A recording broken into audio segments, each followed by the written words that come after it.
Okay, Victor. This part we're going to talk about what's happening now, but I'm just intrigued because just tell me if you've laid a £3 million bet or something on the football. Manchester United to beat Liverpool. I mean, do you sit there and watch it and get all excited, or do you just go and do something and see what the result was? Um,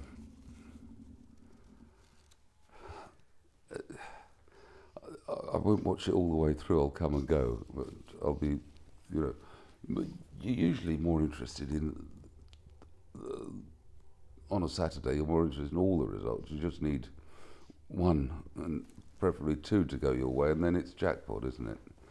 The big bets, yeah, I probably watch, have it on in my office, but it's normally going the same time as racing, and I used to like to sit with loads of screens in my office with everything going on, and the phone going.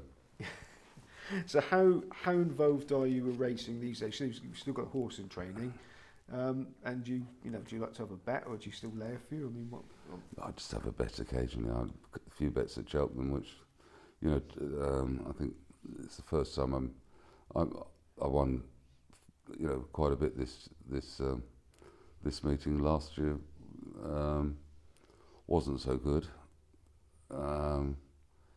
but just have an interest. I'll be watching Aintree, and I'll watch Doncaster when it starts, and Newmarket, the early meetings. I always love watching, but I have an interest in. I worry about racing. I think there's the number of winners that Willie Mullins had takes a bit of the thrill away, doesn't it? And it's a bit predictable. The number of runners that between Mullins and Elliott, just wonder whether that eventually will drive people away.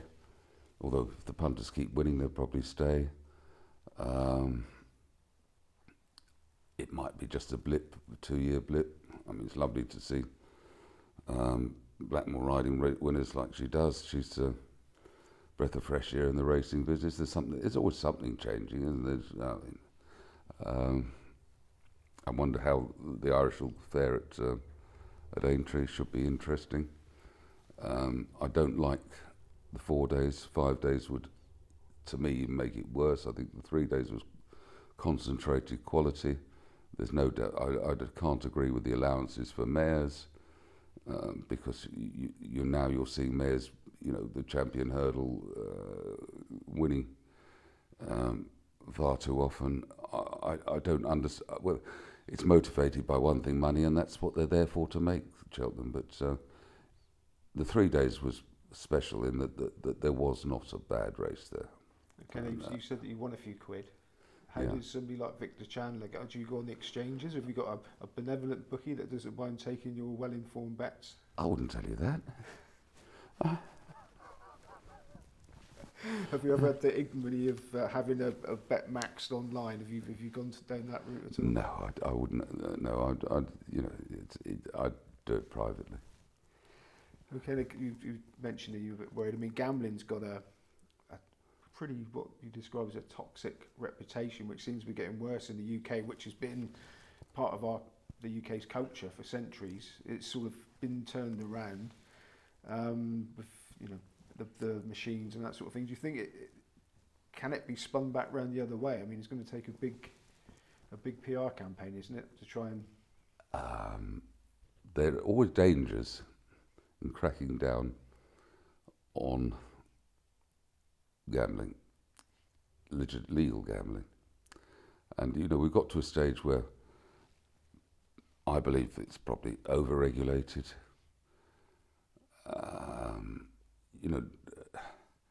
Does everyone have to live without any danger in life? I mean, casualties. I can understand the huge worries about online casinos, which are addictive. I mean, possibly in my early days, if you wanted to have a bet, it was during racing. Football betting wasn't hugely prolific when I started. So you had your afternoons racing, people had a bet, and then if they wanted to do anything else, the casinos were open, which you had to make an effort to go to.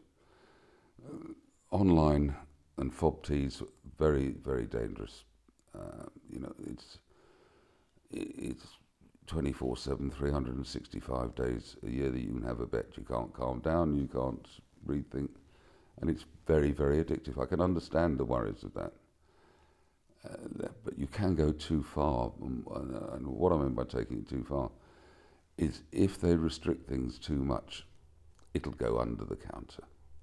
There'll be illegal bookmakers operating out of wherever, operating in a way that offers everyone everything without KYC, without regulations, without tax.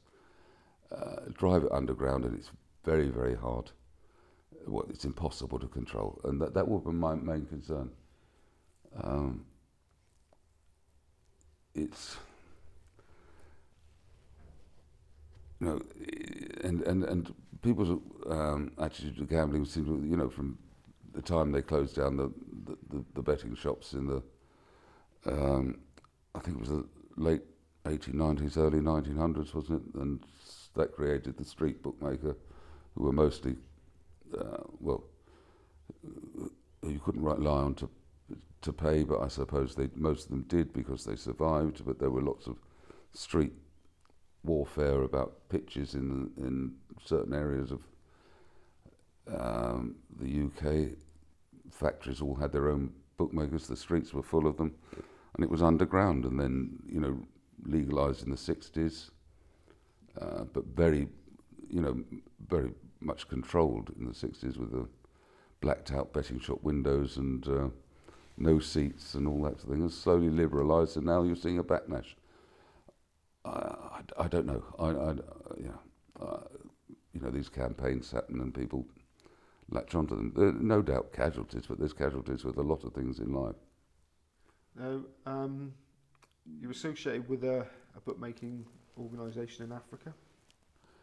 I've put a bit of money into something. I don't have awful lot to do with it. It was the idea. Unfortunately, the young man that got me interested, who was a son of a friend of mine. He started off. We left him to it. He raised some money from me, some other friends and family early on, and unfortunately, as the company was expanding and he was getting on top of it, he died of COVID during the epidemic at 27, which is a setback. I am involved. I wish it success, but I'm definitely not living out in Kenya, Tanzania, Zambia, or anywhere like that. Okay, you were what described as semi-retired now? Yeah, I suppose. Yeah. And you and your wife Carol both love riding and have horses in Spain. Yeah. And you've got two teenage sons that keep you young. I'm not sure they keep me young. They made me feel really old, but that's another matter. Yeah. Assuming you watch the TV and watch the racing on the TV, do you miss? Would you like to have been there at Cheltenham? Or probably not with the results, but do you miss being in the cut and thrust of the betting ring? Yeah. You know, I saw it through what I consider probably the best period, other than pre-war, when you only have to look at the films of racecourses in the 20s and 30s to see huge crowds. The post-war time was the 50s was very hard economically around got better and better, and the 70s was probably 70s, 80s and 90s until technology changed everything. The best time for racing. It was fun, and as I said before, it had an atmosphere on its own, and friendships were formed, and people, trainers, jockeys, bookmakers mixed together in the travelling circus was the and people used to stay for meetings then. Do I miss it? Yes, I do, but I wouldn't want to be doing it, if you know what I mean. I think it's a young man's game, and I've got other interests now, but it was a period I loved. Your age of spotting wrongly priced horses would have totally gone, wouldn't it, with the advent of the exchanges by the time they're racing? I think it's harder now. And most of the people I dealt with are retired or dead, unfortunately. I mean, people like Tony Bloom still spot the anomalies in football betting and make good livings at it. I presume there are people doing it now. I do a few tips at Cheltenham from different form men helped, but I don't take it. It's not the be all and end all, and going to bed and thinking about the next day's racing during Cheltenham. Right, now, final question.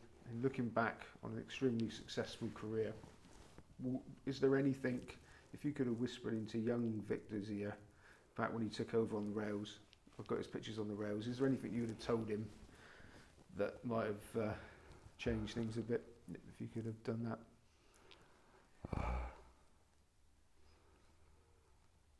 No, I suppose that's a hard one, actually. What would I have told myself? I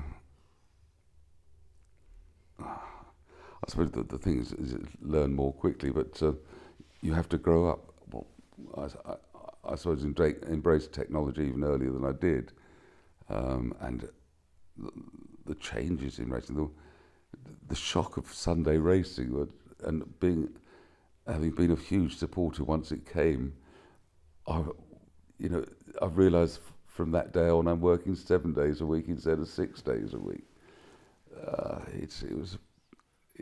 It's very hard to think back who you were.